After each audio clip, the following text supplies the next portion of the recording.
Isang magandang pagbati sa inyong lahat. Inaanyayahan ko kayong pakinggan ang kuwentong pinamagatang ang ikapitong anibersaryo ng aming kasal, ang regalo. Sa akin ng aking asawa, annulment papers. Sorpresa hindi ba? Napangisi ako. Bukas, may mas malaki pa akong sorpresa para sa buong pamilya niya. Ang ilaw mula sa mga chandelier na kristal ng pinakamarangyang restaurant sa Metro Manila ay tumatama sa aking suot na perlas na kulay seda, lumilikha ng mga kumikinang na sinag. Ang malamyos na himig ng musika ay maririnig mula sa entablado. Kasabay ng mahinang tunog ng mga kupitan ng alak na nag-uumpugan, lumilikha ng isang simponya ng karangyaan at pag-iibigan. Naroon ako, kaharap si Victor, ang lalaking tinawag kong asawa sa loob ng 7 taon. Ngayon ang anibersaryo ng aming kasal. Kung iuukit sa ginto, isang buwan kong inireserba ang VIP room na ito, personal, na pinili ang bawat putahe, bawat bote ng alak. Lahat ay mga paborito niya. Nais, kung maging espesyal ang gabing ito. Isang gabi, para muling pag-alabin ang pag-ibig na sa tingin ko'y bahagyang nanlamig na dahil sa abalang buhay. 7 taon, isang kapat ng aking kabataan, ay inilaan ko ng buo para sa kanya, para sa kanyang pamilya. Tinalikuran ko ang aking umuusbong na karera para maging isang mabuting asawa, isang tunay na may bahay, upang makapag-focus siya ng buo sa pagbuo ng kanyang sariling imperyo. Ang Victor Prime Holdings, mula sa isang maliit na startup, ay isa ng malaking pangalan sa mundo ng negosyo. At siya, mula sa isang binatang walang-wala, ay isa ng makapangyarihang chairman, isang modelo ng tagumpay na hinahangaan ng marami. Ipinagmamalaki ko, siya. Sa likod ng kanyang tagumpay, may malaking bahagi ang aking anino. Uminom ka, ang ganda mo ngayong gabi, sabi ni Victor. Malalim at mainit ang kanyang boses. Tumingin siya sa akin, isang tingin na matagal ko nang hindi nakikita. Bahagyang nanginig ang puso ko. Siguro'y nag-aalala lang ako. Nang sobra. Siguro'y naroon pa rin ang pag-ibig niya para sa akin, natatabunan lang ng mga pressure sa trabaho. Ngumiti ako, itinaas ang aking kopita at itinagay sa kanya. Salamat, maligayang, ikapitong anibersaryo sa atin. Sabay naming ninamnam ang hapunan sa saliw ng malamyos na musika. Niya sa akin ang mga malalaking plano para sa kumpanya.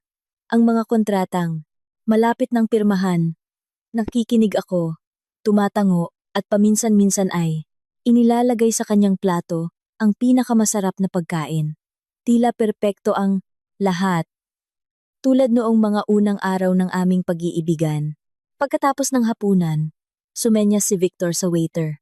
Ngumiti siya ng may hiwaga. May espesyal akong regalo para sa iyo, para sa ating anibersaryo. Bigla akong nasabik.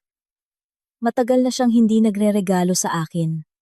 Mula sa kanyang mamahaling leather briefcase, inilabas niya ang isang kahon ng regalo na nakabalot sa eleganteng silver na papel.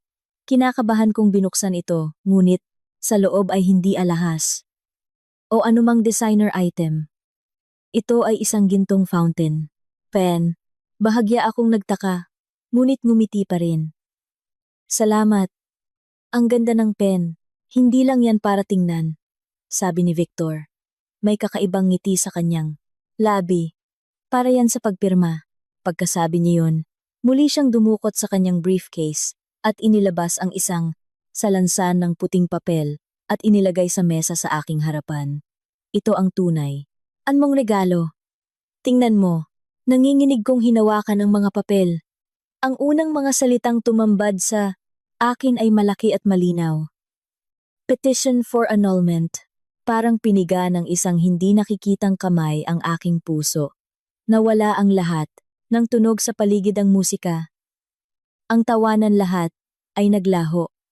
Tanging isang ugong sa aking tainga at ang mabilis na tibok ng aking puso ang naririnig ko. Binuklat ko ang bawat pahina. Ang mga malamig na salita ay sumasayaw sa aking paningin. Kasunduan, Sa ari-arian, inilipat na pala niya ang lahat ng aming conjugal properties mula sa mga share, sa kumpanya, bahay, mga sasakyan, sa kanyang pangalan nang hindi ko nalalaman. Ang para sa akin ay isang maliit na sustento lamang, sapat para umupa ng isang maliit na kwarto at mabuhay araw-araw.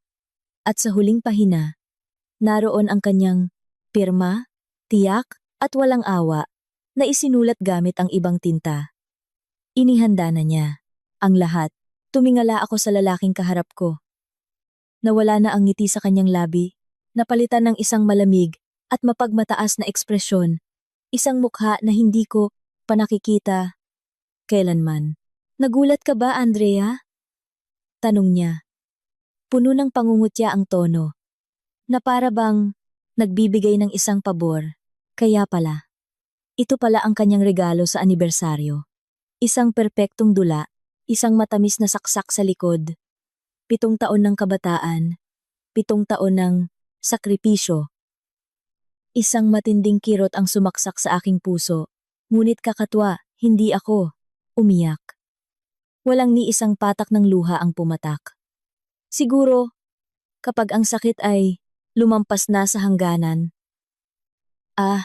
Nakalimutan kong ipakilala sa iyo, pagpapatuloy ni Victor, na para bang hindi pa sapat ang kalupitan ng mga nangyari. May iba na ako. Pangalan niya, anak ng chairman ng Prosperity Group, ang pinakamalaking partner ng kumpanya natin. Nagdadalang tao siya sa anak ko. Kailangan kong bigyan siya ng karangalan. Kaya pala, hindi lang niya ako niloko. Kailangan pa niya ng dahilan. Isang pagbibigay katwiran sa kanyang karumal-dumal na gawain. Tiningnan ko siya, ang lalaking minahal ko ng buong buhay. Ngayon, sa aking paningin, isa na lamang. Siyang estranghero, isang taong kaawa-awa at kasuklam-suklam. Ang sakit sa aking dibdib ay dahan-dahang naging isang malamig na galit. Natawa. Ako, isang mapanuyang tawa. Mahina ngunit kasing talas ng kutsilyo na umalingaw-ngaw sa tahimik na espasyo. Ang tawa ko ay nagpatigil kay Victor. Ang kanyang mapagmalaking mukha ay bahagyang nalito. Nagulat? Inulit ko. Matigas ang aking boses. Wala nang bahid ng kahinaan. Oo, talagang nakakagulat. Ang regalo mo, tinatanggap ko. Kinuha ko ang gintong fountain pen na ibinigay niya. Binuksan ang takip at walang pag-aalinlangang pinirmahan ang annulment papers sa ibaba mismo ng kanyang pirma. Ayan na, itinulak ko ang mga papel pabalik sa kanya. Pero Victor, tinitigan ko siya ng diretso sa mata. Isang tingin na hindi pa niya nakikita. Isang tingin na puno ng hiwaga at hamon. Tandaan mo, kung may ibinibigay, dapat may tinatanggap din. Binigyan mo ako ng ganitong sorpresa. Hindi naman pwedeng wala. Akong isukli. Dahan-dahan akong tumayo. Inayos ang aking damit. Medyo pagod ako ngayong gabi. Hindi na kita masasabayan. Pero huwag kang mag-alala. Bukas, ipinapangako ko, may mas malaki pa akong sorpresa para sa buong pamilya mo. Maging masaya sana, kayo ng mag-ina mo. Pagkasabi niyon, malamig akong tumalikod at lumakad palayo, iniwan si Victor na tulala sa gitna ng marangyang handaan. Hawak ang annulment papers na may 2 pirma na at isang magulong isipan. Hindi niya maintindihan kung anong sorpresa ang kayang gawin ng isang babaeng puro kusina lang ang alam. Ngunit, malalaman din niya. Bukas, ako naman ang direktor ng dulang ito.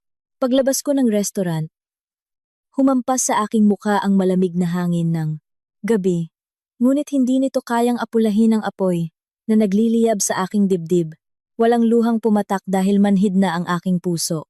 7 taon ng sakripisyo, 7 taon ng pagiging anino, sa likod ng isang lalaki. Ang kapalit ay isang kahihiyan na binalot sa isang marangyang selebrasyon. Sumakay ako ng taxi. Hindi pa uwi sa mansyon na dati kong tinatawag na tahanan, kundi sa ibang lugar. Isang lugar na hindi alam ni Victor at ng kanyang pamilya na umiiral. Ito ay isang marangyang penthouse sa pinakamataas na palapag ng isang gusali sa sentro ng lungsod. Ang lugar kung saan ako ang tunay na sarili ko. Ang lugar kung saan ko pinapatakbo ang sarili kong imperyo mula sa likod ng mga tabing, ngunit bago simulan ang laban para bukas. Kailangan kong bumalik doon sa huling pagkakataon para kunin ang mga dapat sa akin at para magpaalam sa huling pagkakataon sa aking hangal na pagtitiis. Pagbukas ko ng pinto ng mansyon, maliwanag pa ang mga ilaw. Ang hangin ay hindi puno ng katahimikan ng pagkakasala, kundi ng hindi maitagong kagalakan. Si Aling Lorna, ang aking biyanan, at si Trixie, ang aking hipag, ay nakaupo sa sofa. Ang kanilang mga mukha ay nagliliwanag na parang nanalo sa loto. Nang makita nila akong pumasok, hindi man lang tumayo si Aling Lorna, tinaas lang ang baba at nagsalita nang may pang-aasar. Nandito ka na pala? Akala ko, wala ka nang mukhang ihaharap para bumalik dito. Sige na, kailangan mo na ring mag-impake ng mga gamit mo para lumuwag naman ang bahay na to. Damit mo lang ang kunin mo, ha? Lahat ng iba pang gamit dito, pera ng anak kong, si Victor ang bumili. Wala kang karapatang galawin yan. Tahimik lang ako. Sanay na ako sa masasakit na salitang ito sa loob ng 7 taon. Araw-araw ko itong naririnig. Ngunit ngayon, hindi na ako nasasaktan. Nakakatawa na lang. Pera ni Victor? Hindi niya alam na kahit ang suot niyang designer na damit ay galing sa pera ng kumpanya ko. Ate Andrea! Ngumisi si Trixie, puno ng pang-uuyam ang boses. Huwag ka nang malungkot. Dapat alam ng babae ang lugar niya. Tingnan mo nga ang sarili mo, buong araw nasa kusina. Laging amoy mantika. Paano mo mapapanatili si kuya? Anyan. Dapat tularan mo si Ate Katrina. Maganda na. Matalino pa. At anak pa ng isang tycoon. Pagdating niya dito bilang asawa ni kuya, aangat ang buhay namin. Narinig ko. Nangako daw ang tatay niya na mag-i-invest ng ilang daang milyong piso sa kumpanya ni kuya. Kapag nangyari yon, para na kaming tigre na tinubuan ng pakpak. Narinig ni Aling Lorna ang sinabi ng anak at tumango-tango, puno ng pagmamalaki. Ang mukha. Tama yan. Ganyan dapat ang manugang, kapantay sa estado, tumutulong sa asawa na itaas ang pangalan ng pamilya. Umaasa lang sa pera ng asawa. Palamunin? Napangiti ako sa isip ko. Kung ako ang palamunin, ano kaya sila? Mga linta na sumisipsip ng dugo ang mas angkop. Sa loob ng 7 taon, buwan-buwan, akong kumukuha ng malaking halaga mula sa kita ng kumpanya. Inililipat sa personal na account ni Victor para ibigay niya sa kanyang ina at kapatid bilang allowance. Ang kanilang mga biyahe sa Europa, mga designer na bag, mamahaling, spa lahat ay galing sa tinatawag na allowance na yon. Wala akong sinabi. Tahimik akong umakyat sa aming silid. Ito na ang huling beses. Natitiisin ko ang kahihiyang ito. Binuksan ko ang aparador. Kinuha lang ang ilang simpleng damit at ang aking personal na laptop. Hindi ko kailangan ng kahit ano sa bahay na ito. Dahil sa simula pa lang, lahat ng karangyaang ito ay ako ang lumikha. At kaya kong lumikha ng mas higit pa rito ng maraming beses. Pagbaba ko habang hila ang maliit na maleta, kararating lang ni Victor. Tiningnan niya ako, walang bahid ng pagsisisi ang mga mata, tanging kalamigan at pag-uutos. Tapos ka na mag-impake? Mabuti. Simula bukas, huwag ka nang magpapakita sa akin. At isa pa, bukas ang stockholders meeting ng kumpanya. Mayroon kang kaunting shares na iniwan sa'yo ng tatay ko. Pumunta ka sa tamang oras para pirmahan ang transfer documents para sa akin. Ituring mo na lang, yan na huling kabutihan ko sa'yo. Kaya pala, kailangan pa niya ako. Kailangan pa niya ang huling katiting na pakinabang mula sa akin. Matagumpay na nakaupo sa sofa. Dahan-dahan akong tumango. Isang misteryosong ngiti ang sumilay sa aking labi. Huwag kang mag-alala. Siguradong darating ako. Bukas. At ipinapangako ko, hindi kita bibiguin. Hinila ko ang maleta palabas ng pinto. Iniwan ang isang pamilyang nalulunod sa ilusyon ng yaman at kapangyarihang malapit ng dumating. Hindi nila alam na ang pagsikat ng araw bukas ay ang paglubog ng sa kanila. At ako ang magbababa ng kurtina ng gabi. Humaharurot ang taksi sa kadiliman. Iniiwan ang marangyang mansyon na naglalaman ng 7 taon ng aking kabataan. Pag-ibig at kahangalan. Hindi ako lumingon. Alam kong mula sa sandaling lumabas ako sa pintong iyon, tuluyan ko nang tinalikuran ang dati kong pagkatao. Huminto ang sasakyan sa harap ng isang napakataas na gusali sa sentro ng lungsod. Hinila ko ang maleta papasok sa pribadong elevator. Ginamit ko ang aking keycard para umakyat sa pinakamataas na palapag. Bumukas ang pinto ng penthouse at isang ganap na kakaibang mundo ang lumitaw. Maluwag, moderno, na may malalaking salaming pader na tanaw ang buong lungsod sa gabi. Ito ang tunay kong mundo. Isang mundo na pinaghirapan kong itago sa loob ng 7 taon. Ibinaba ko ang maleta, hinubad ang masikip na seda na damit, at nagsuot ng komportableng pantulog. Nagsalin ako ng isang baso ng alak, tumayo sa tabi ng bintana at pinagmasdan ang mga kumikinang na ilaw sa ibaba para silang mga bituin.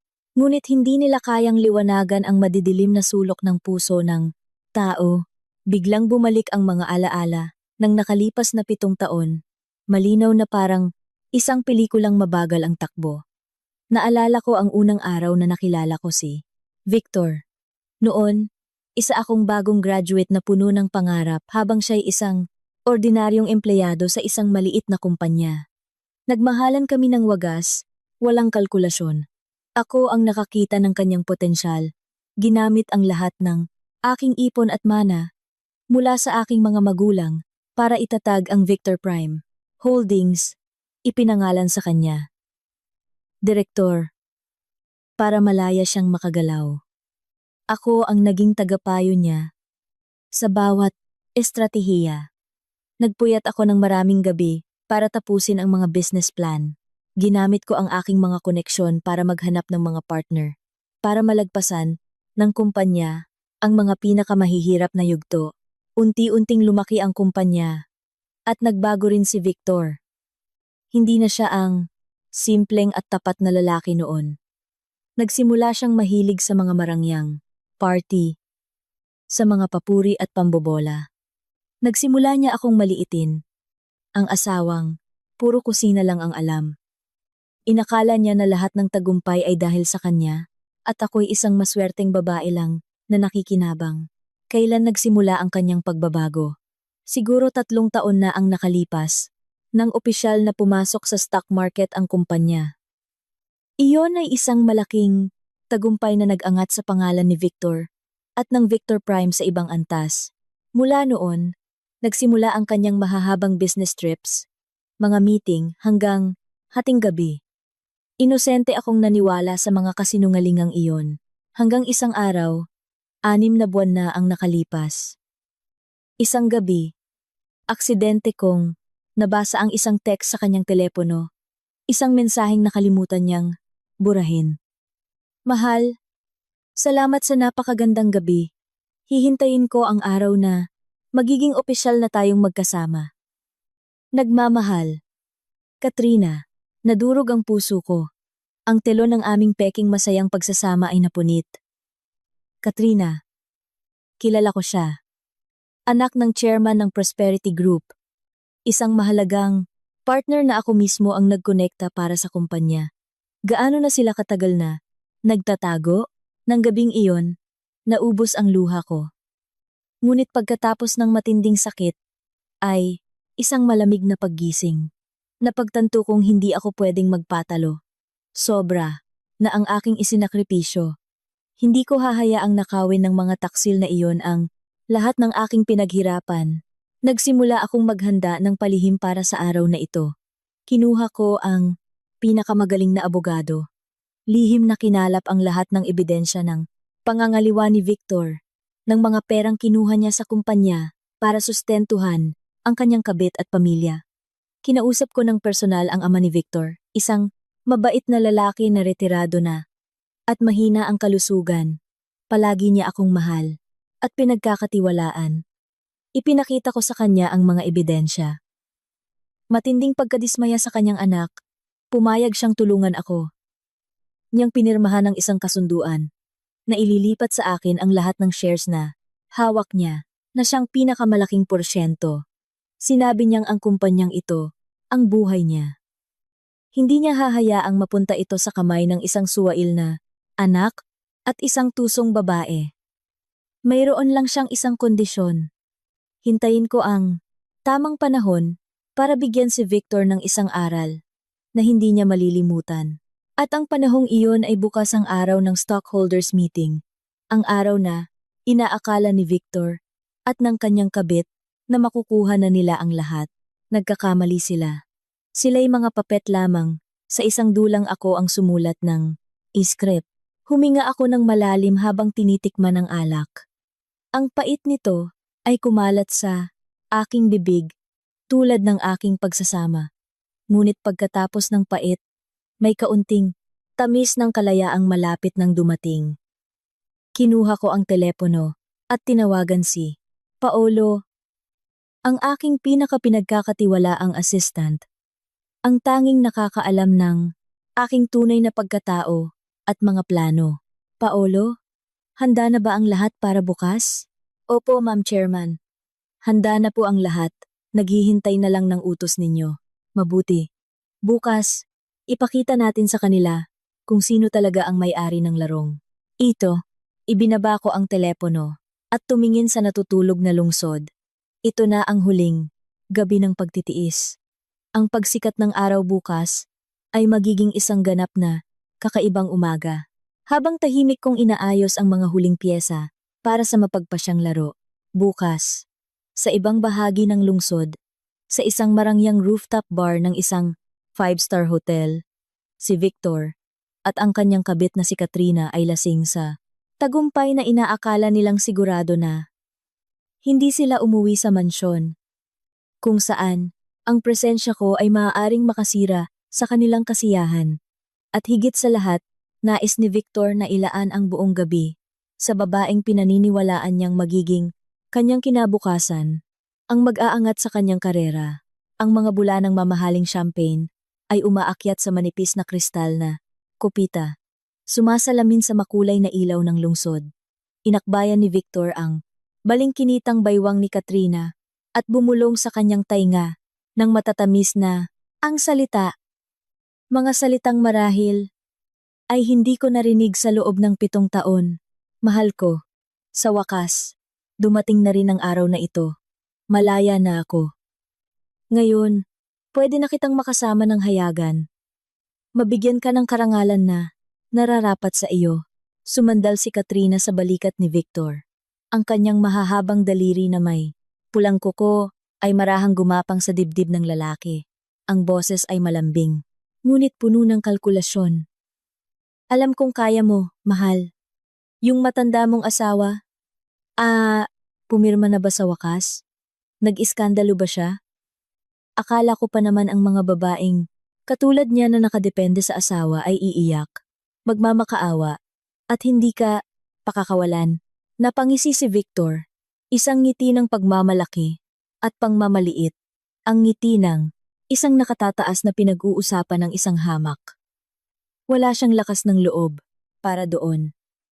Isang babaeng kontento na sa 4 na sulok ng bahay at kusina saan siya kukuha ng tapang para mag-iskandalo. Binigyan ko lang siya ng kaunting sustento, tuwang-tuwa na parang nanalo sa loto. Tinakot ko pa na wala siyang makukuha kahit 1 sentimo kung mag-iingay. Kaya natakot at pumirma agad, walang imik. Mabuti naman, sabi ni Katrina. Hinahaplos ang mukha ni Victor. Ngayon, wala. Nanghahadlang sa atin. Pumayag na si Papa. Sabi niya, basta't maayos mo na ang gusot sa annulment mo, agad siyang mag-i-invest ng pondo sa Victor Prime. Isipin mo, sa 500 milyong piso na iyon, kasama pa ang posisyon at koneksyon ng Prosperity Group, gagawin nating isang tunay na imperyo ang Victor Prime. Hindi ka na lang magiging chairman ng isang kumpanya, kundi isang tycoon, isang malakas na puwersa sa mundo ng negosyo. Lahat ito dahil sa iyo, mahal ko, anghel ko. Nang mainit, habang ang kanyang mga kamay ay patuloy na naglalakbay sa katawan nito. Bukas sa stockholders meeting, opisyal kong iaanunsyo ang ating annulment sa buong kumpanya. Kasabay nito, pipilitin ko ang babaeng iyon na pirmahan ang paglipat ng 10% na shares na iniwan sa kanya ng tatay ko, kahit hindi malaki ang halagang iyon. Ayokong may kahit anong maliit na bagay na mag-uugnay pa sa kanya sa kumpanya ko. Gusto ko siyang burahin nang tuluyan sa buhay ko. Bahagyang kumunot ang noo ni Katrina, nagpakita ng kaunting pag-aalala. Pipirma, kaya siya. Malaking pera pa rin yon para sa isang tulad niya.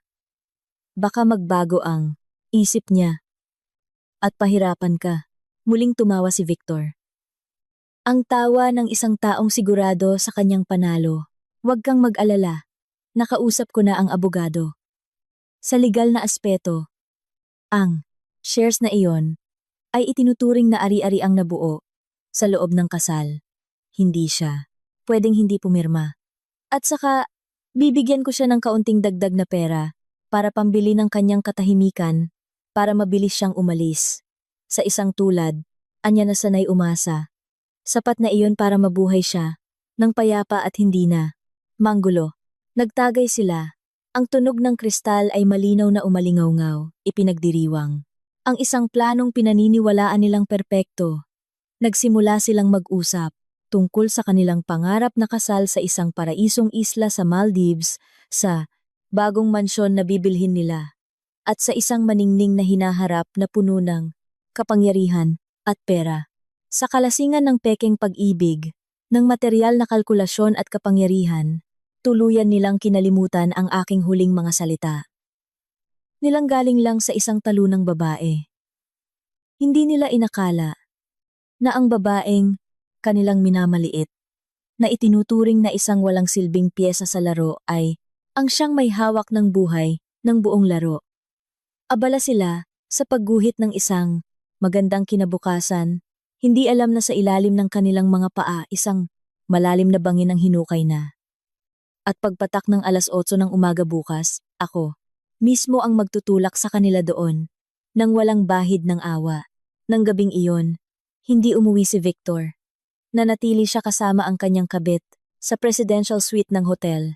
Ninanamnam ang mga huling sandali ng kaligayahan. Samantala ako, pagkatapos maayos ang lahat, ay nakatulog ng mahimbing. Ang pinakapayapang tulog ko sa loob ng 6 na buwan. Napanaginipan ko ang isang maningning na pagsikat ng araw sa dagat. At alam kong hindi lang. At ito isang panaginip. Ito ay isang pangitain. Ang umaga ay dumating, dala ang kakaibang hangin. Para sa pamilya ni Victor, ito ay isang mahalagang araw. Isang araw na pinaniniwalaan nilang magbabago sa kapalaran ng kanilang angkan. Mula palang madaling araw, abala na sa mansyon, si Aling Lorna at Trixie ay maagang nag-ayos. Pinili nila ang pinakamagagarang damit, ang pinakamamahaling alahas. Suot ang isang pulang velvet na damit. May kwintas na perla si Aling Lorna, mukha siyang reynang malapit ng makoronahan. Si Trixie naman ay nakasuot ng bagong designer dress, makapal ang makeup. Gusto nilang lumitaw sa stockholders meeting na may pinakamayabang na postura para ipakita sa lahat na sila ang tunay na may-ari ng Victor Prime Holdings. Dumating si Victor 7:00 ng umaga. Nakasuot ng mamahaling Italian suit, makintab ang buhok, at ang mukha ay hindi maitago ang kagalakan. Tiningnan niya ang kanyang ina at kapatid at tumango ng may kasiyahan. Tayong maging magara ngayon. Para makita ng lahat ang antas ng ating pamilya. At para makita din ni Andrea kung ano ang nawala sa kanya nang iwanan niya ako. Ano naman ang alam nun sa nawala sa kanya? Sabi ni Aling Lorna. Yung probinsya ng yon, sigurado nagmumukmok sa isang sulok at umiiyak. Sana lang, wag siyang mag-iskandalo sa meeting at ipahiya ang pamilya natin. Wag kayong mag-alala, ma, sabi ni Victor, puno ng kumpiyansa. Nasabihan ko na ang abogado. Kung gagawa siya ng gulo, agad siyang palalabasin ng mga guwardiya. Araw natin to, walang makakasira. Sabay-sabay silang sumakay sa kanilang marangyang sasakyan, patungo sa Victor Prime Tower kung saan gaganapin ang meeting. Puno ng tawanan at pangarap. Ng yaman at kapangyarihan ang loob ng sasakyan.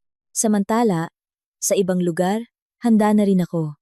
Hindi na ako ang babaeng naka-apron at nakapusod ang buhok. Tumingin ako sa salamin.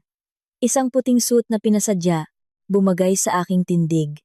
Mahabang buhok na may malumanay na kulot, at isang sopistikadong make-up na nagbigay diin sa aking matatag na mga mata at pulang. Ang aking aura. Ang aking aura ay ganap na nag-iba puno ng kumpiyansa, kapangyarihan, at kaunting hiwaga. Naghihintay na sa labas si Paulo, ang aking assistant. Tiningnan niya ako. Hindi, maitago ang paghanga. Ma'am Chairman, ang ganda niyo po ngayon. Bahagya akong ngumiti. Salamat, Paulo. Handa na ba ang lahat? Nasa posisyon na po ang lahat, ma'am. Nandoon na rin si Attorney Jimenez. Naghihintay sa lobby. Mabuti. Tara na. Oras na para ibaba ang telon. Pagpasok ng aking sasakyan sa parking ng Victor Prime Tower. Kasabay itong paghinto ng sasakyan ng pamilya ni Victor. Bumaba sila. Taas noo. Handang tumanggap ng mga pagbati. Ngunit sa sandaling iyon, nakita nila ako. Bumaba ako mula sa isang makintab na itim na Rolls Royce. Kasunod si Paulo at isang matikas na lalaki na nakasuot ng formal na suit, si Attorney Jimenez. Natigilan silang tatlo, na parang tinamaan ng kidlat. Nanlaki ang mga mata ni Victor. Hindi makapaniwala. Ang eleganting babae sa kanyang harapan ay ang asawang tinakwil niya kagabi. Si Aling Lorna at Trixie ay nakatitig sa akin mula sa damit, sa sasakyan, hanggang sa aking aura. Kaunting pagkalito. Hindi ko sila tiningnan. Itinuring ko silang hangin. Lobby kasama ang aking abogado at assistant, kung saan naghihintay na ang ibang stockholders. Lahat ng mata ay napunta sa akin. Nagsimula ang mga bulungan. Nagulat sila sa aking pagbabago. At lalo pang nagtaka nang makita akong kasama si Attorney Jimenez, isang tanyag na corporate lawyer na hindi basta-basta makukuha. Si Victor at ang kanyang pamilya ay nagmamadaling sumunod. Nawala na ang kanilang kayabangan, napalitan ng pagkalito at masamang kutob.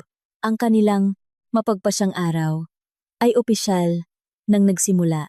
Ang malaking conference room ng Victor Prime Holdings, ang puso ng kumpanya, ay puno ng mga stockholders. Ang kapaligiran ay formal ngunit tensyonado. Alam ng lahat na ang annual stockholders meeting ang magdidikta sa hinaharap ng korporasyon. Lalo na't may mga bali-balitang isang malaking investment ang papasok. Si Victor ay nakaupo sa gitna sa upuan ng chairman. Sinubukan niyang bawiin ang kanyang karaniwang kumpiyansa.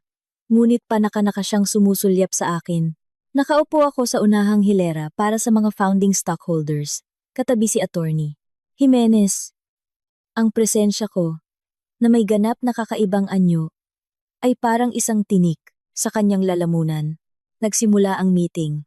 Pagkatapos ng mga formalidad, dumating na ang pinakahihintay na bahagi. Tumayo si Victor sa podium at nagsimula ng kanyang talumpati. Ipinagmalaki niya ang mga tagumpay ng kumpanya, ang mga lumalaking kita, at ang mga plano para sa hinaharap. Mahusay siyang magsalita, tulad ng isang tunay na leader na laging pinupuri ng media. Na ang magagandang numerong iyon ay resulta ng pandaraya at pagpapalobo ng datos para makaakit ng mga investor. Pagkatapos ng kanyang talumpati, huminto siya at tumingin sa akin. Ang kanyang tono ay naging dramatiko.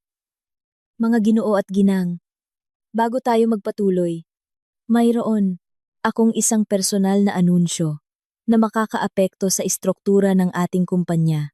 Ako at ang aking asawa, si Gnang, Andrea, dahil sa mga personal na hindi pagkakasundo, ay nagpa siya ng wakasan ang aming pagsasama. Nagkaroon ng bulungan sa buong silid. Lahat ng mata ay napunta sa akin. Nagkunwari si Victor na siya ang biktima. Ito ay isang mahirap na desisyon, ngunit kailangan para sa aming dalawa. Ayon sa aming kasunduan, ililipat ni Ganning, Andrea ang kanyang 10% na share sa akin para makapag-focus ako ng husto sa paglago ng kumpanya.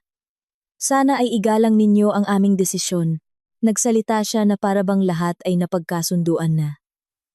Pressure ng lahat para pilitin akong tanggapin ang isang kasinungalingan. Inakala niyang hindi ako papalag, ngunit nagkamali siya. Katatapos pa lang niyang magsalita, biglang bumukas ang pinto ng conference room. Isang matangkad na lalaki, may mabait na mukha, ngunit may awtoridad sa kanyang mga mata. Ang pumasok kasama ang ilang assistant. Ito si Mr. Del Rosario, ang chairman ng Prosperity Group. Ang ama ni Katrina, ang kanyang pagdating ay ikinagulat ng lahat, lalo na ni Victor. Ayon sa plano, dapat ay sa huli pa siya darating para i-anunsyo ang investment. Tito, Mr. Del Rosario, bakit po kayo nandito? Nauutal na sabi ni Victor. Dali-daling, sumalubong. Hindi siya pinansin ni Mr. Del Rosario. Dumiretso ito sa podium at kinuha ang mikropono mula kay Victor. Paumanhin sa pag-istorbo, malakas niyang sabi, nandito ako bilang isang strategic partner ng Victor Prime para i-anunsyo ang isang mahalagang desisyon. Ang Prosperity Group ay opisyal nang babawiin ang lahat ng aming ipinangakong investment na 500 milyong piso. Epektibo ngayong araw. Ang kanyang mga salita ay parang bombang sumabog. Namutla si Victor. Tito, nagbibiro po ba kayo? Bakit? Bakit biglaan? May usapan na po tayo. Humarap sa kanya si Mr. Del Rosario. Puno ng pagkasuklam ang mga mata. Usapan?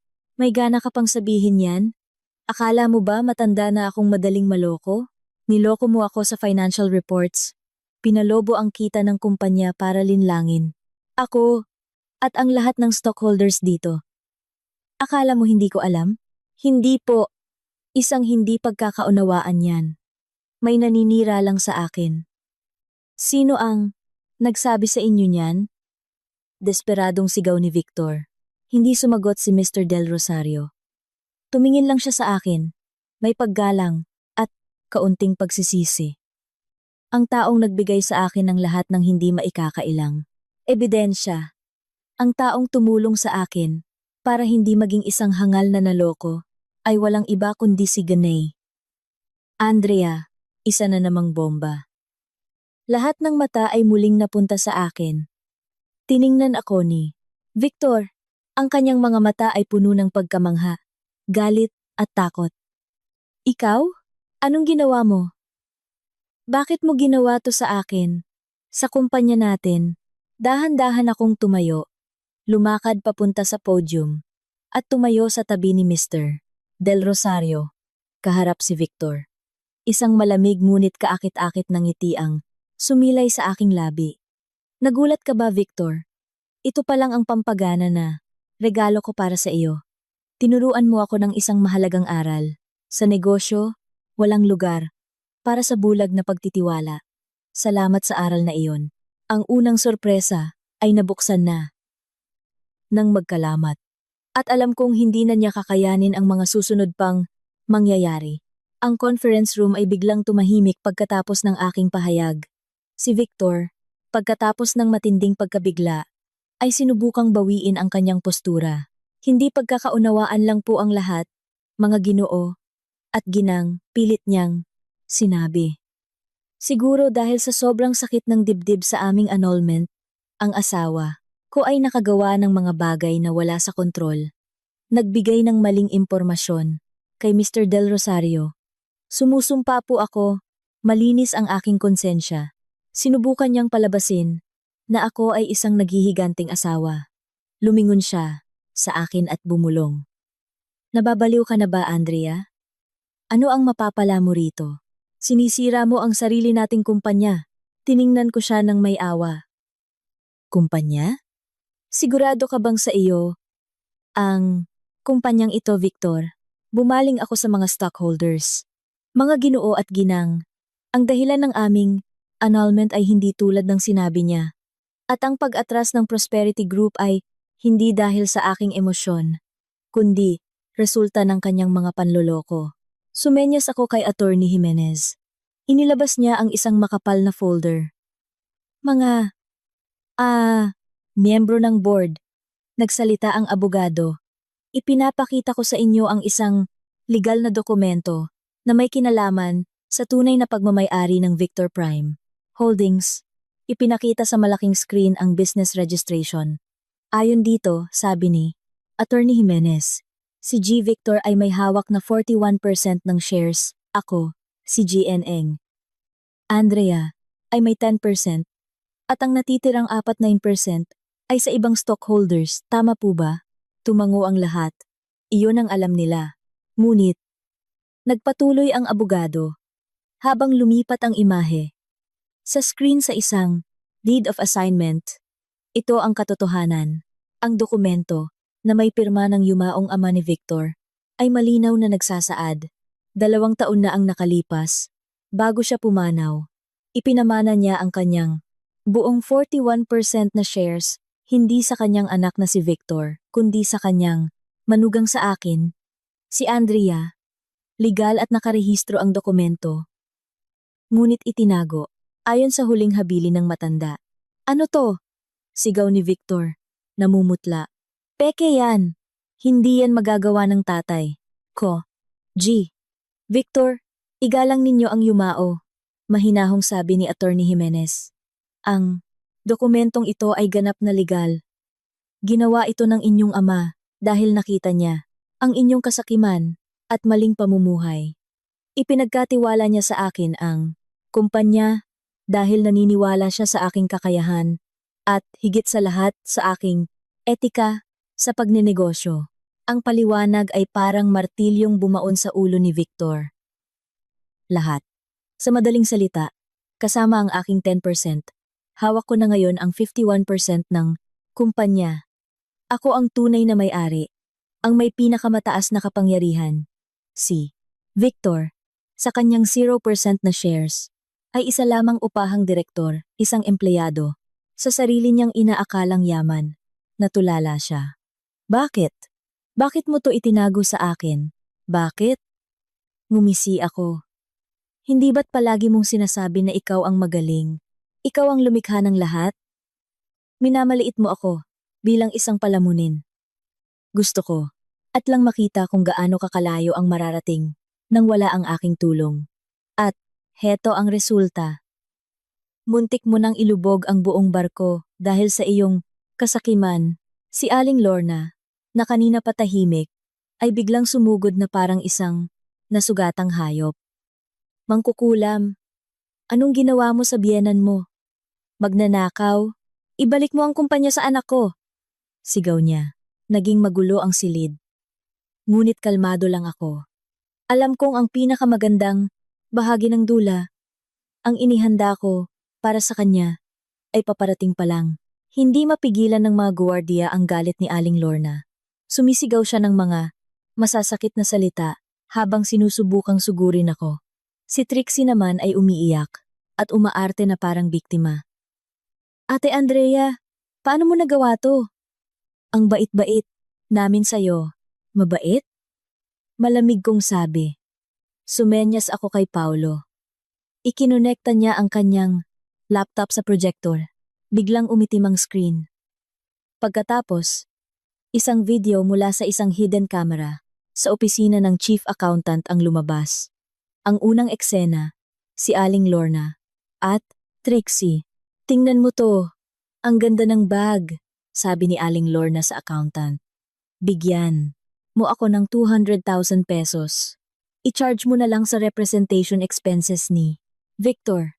Mabilis na sumunod ang accountant. Ang sumunod na video, si Trixie at ang kanyang mga kaibigan. Na-max out na ang credit card ko.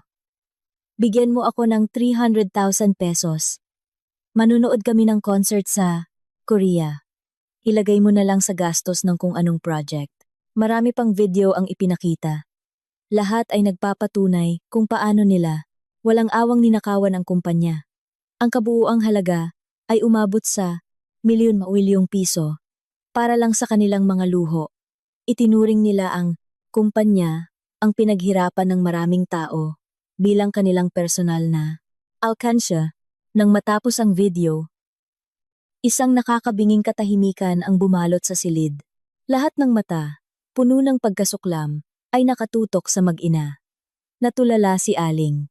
Lorna, namutla. Paanong? Tinrap mo ako. Si Trixie ay napaupo na sa sahig, umiiyak sa hiya at takot. Langkahing ang haharapin nila, kundi posibleng kaso sa korte. Mga Ginoo at ginang, nagsalita ako. Ganito nila ako tinuring ng mabuti. Ginamit nila ang kumpanya bilang kanilang personal na ATM. Victor, bilang CEO, alam mo ba ito? O nagbubulag-bulagan ka lang para maging isang mabuting anak at mabuting kuya? Hindi makasagot si Victor. Ang kanyang dula ng pagiging isang mabuting anak ay nabunyag na. At ngayon, oras na para ang iba pang mga artista sa kanyang dula ay magbunyag din ng kanilang sarili, habang ang lahat ay nasa gitna ng gulo. Si Katrina, ang kabit na kanina pa, tahimik sa isang sulok, ay biglang nagbago ng ekspresyon. Na-realize niyang ang barkong sasakyan niya ay hindi pala isang luxury liner, kundi isang bulok na bangkang palubog na. Ang kapitan, si Victor, ay hindi isang magaling na leader, kundi isang papet na nabunyag na. Ang pangarap niyang maging Mrs. Chairman ay biglang naglaho. Mabilis na naging galit at pagkasuklam ang kanyang pagkadismaya. Tumayo siya at galit na lumakad, palapit kay Victor. Isang malutong na sampal ang umalingaw-ngaw sa buong silid. Manloloko! Sigaw ni Katrina. Sinabi mo sa akin na ikaw ang may-ari ng lahat. Yun pala, isa ka lang empleyado. Isang papet na umaasa sa asawa. Niloko mo pati ang tatay ko. Kadiri ka, Katrina. Pakinggan mo ako. Pakinggan ka? Tumawa si Katrina ng mapakla. Lahat ay malinaw na. Isang bangkaroteng direktor na may pamilyang magnanakaw. Anong karapatan mong pakasalan ako? Ang kapal ng mukha mo, lumingon siya sa kanyang ama. Papa, patawad. Nabulag ako. Umuwi na tayo. Nandidiri ako dito. Humarap siya sa lahat at malakas na idineklara. Ako, si Katrina del Rosario, ay walang anumang kinalaman sa lalaking ito. Lahat ng aming napag-usapan ay kanselado na. Pagkasabi niyon, taas noo siyang umalis. Kasama ang kanyang ama. Hindi na, lumingon pa. Si Victor ay naiwang tulala, tulad ng isang estatwa. Ang babaeng pinagpalit niya sa akin ay siya ring dumurog sa kanya sa harap ng lahat. Pag-ibig, karera, pera, dignidad, lahat ay gumuho sa isang umaga lang. Ang batas ng karma ay gumagana sa mahiwagang paraan. Ang kataksilang ipinaranas niya sa akin ay bumalik sa kanya ng doble, mas masakit at mas kahiya-hiya. Pagkaalis ng mag-amang Del Rosario, nanatiling tahimik ang silid, ngunit hindi patapos ang mga sorpresa ko. Lumakad ako pabalik sa podium. Mga Ginoo at ginang, magpatuloy na tayo. Ngunit bago yan, mayroon akong ikatlong sorpresa. Malamig kong sabi. Ito ay isang espesyal na regalo para sa aking dating biyenan. Muling naglabas ng folder si Attorney Jimenez. Gang, Lorna, sabi niya, ang mansyon na tinitirhan ninyo sa Villa Verde Subdivision, tama po ba? Matanda. Ikinalulungkot kong ipaalam sa inyo na 6 na buwan na ang nakalipas dahil sa malaking pagnanakaw ninyo ng pondo. Ang bahay na iyon para makautang ng malaking halaga at maisalba ang kumpanya. Hindi! Wala akong pinirmahan, sigaw ni Victor. Wala nga, sabi ko. Pero ako ang gumawa para sa iyo. Bilang majority shareholder, pinapirma kita ng isang special power of attorney para ayusin ang mga problemang pinansyal. At pumirma ka ng hindi binabasa dahil abala ka sa pakikipaglandian sa kabit mo sa Paris.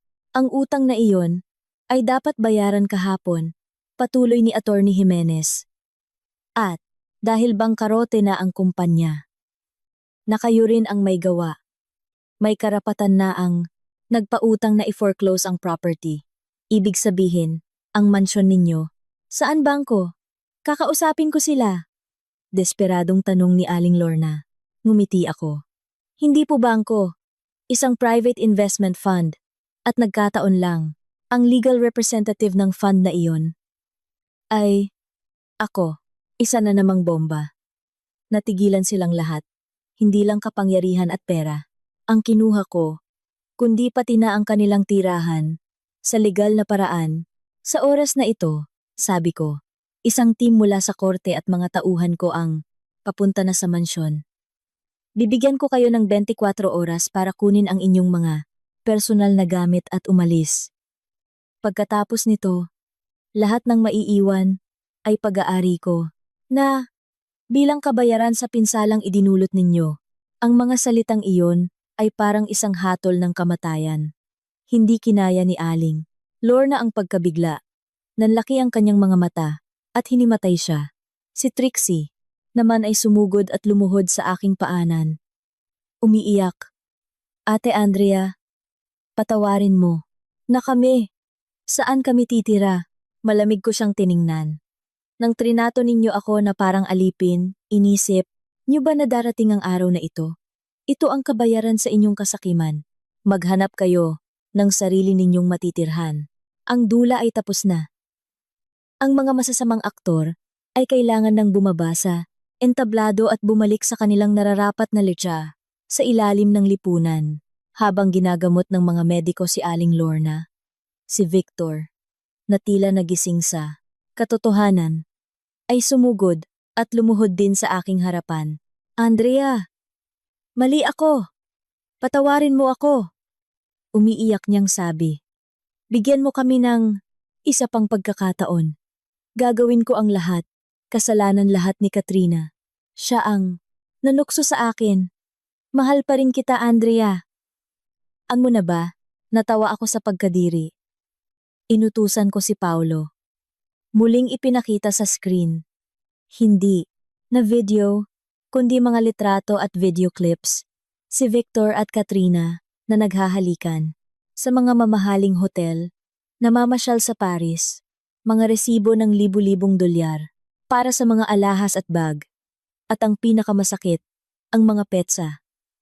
Hindi lang ito, nitong mga nakaraang buwan, kundi sa loob ng 3 taon. Tingnan mo, Victor, sabi ko. 3 taon mo na akong niloloko. Habang ako'y nag-aalala sa iyo sa bahay. Nagtitipid para sa pamilya. Ikaw ay nagsasaya kasama. Ang ibang babae. Ginagastos ang perang pinaghirapan ko para sa kanya. At may, gana ka pang sabihing mahal mo ako? Natigilan siya. Ang huli niyang dula ay nabisto na rin. Wala na siyang masabi. Ang pagbagsak ng isang pamilya ay naganap ng buo at malupit sa harap ng lahat. Victor, tumayo ka. Sabi ko, may isa pa akong bagay na gustong linawin. Tumingin ako sa kanya. Sabi mo, kaya mo ako hiniwalayan ay dahil buntis si Katrina sa anak mo. Tama? Tumango siya. Ikinalulungkot kong sabihin, pero dapat kang magpatingin sa doktor. Ayon sa aking medical records mo dito. Nakalipas, pagkatapos mong magkaroon ng malubhang viral infection, naging baog ka. Hindi ka na pwedeng magkaanak. Isa na namang pagkabigla. Sinungaling! Nagsisinungaling ka para saktan ako. Sigaw niya. Naaalala mo ba noong na-ospital ka ng 1 linggo? Ako ang nag-alaga sa'yo. Ito ang resulta mula sa isang kilalang ospital. Itinago ko ito para hindi masaktan ang ego mo. Inakala kong may pag-asa pa sa modernong medisina. Hindi ko inakala na gagamitin mo ang isang hindi umiiral na anak para taksilan ako. Ang katotohanan ay brutal. Kung ganoon, kaninong anak ang dinadala niya? Bulong niya. Siguradong hindi sa iyo. Mapait kong sabi. Matalino si Katrina. Hindi lang. Ikaw ang lalaki niya. Niloko ka niya.